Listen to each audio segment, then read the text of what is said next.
ঘরে ফেরার পথে আর ফেরা হলো না। এক মুহূর্তের ভয়ঙ্কর দুর্ঘটনায় নিভে গেল একটি জীবন। বিষ্ণুপুরের গোপালপুরে গতকাল গভীর রাতে বালি বোঝাই লরির ধাক্কায় মৃত্যু হলো এক সাইকেল আরোহীর। আহত আরও একজন বাইক আরোহী। শোকস্তব্ধ গোটা এলাকা। মৃতের নাম অভিজিৎ নন্দী, বয়স 48 বছর। ভগৎ সিং মোড়ের ছোট্ট একটি চায়ের দোকান চালিয়ে সংসার চালাতেন তিনি। প্রতিদিনের মতো গতকাল রাতেও দোকান বন্ধ করে সাইকেল নিয়ে বাড়ির পথে রওনা দিয়েছিলেন অভিজিৎ।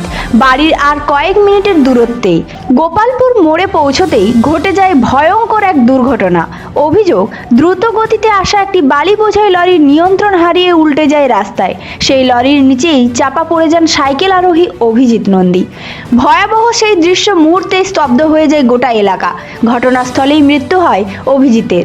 একই দুর্ঘটনায় জখম হন এক বাইক আরোহী। তাকে উদ্ধার করে চিকিৎসার ব্যবস্থা করা হয়েছে।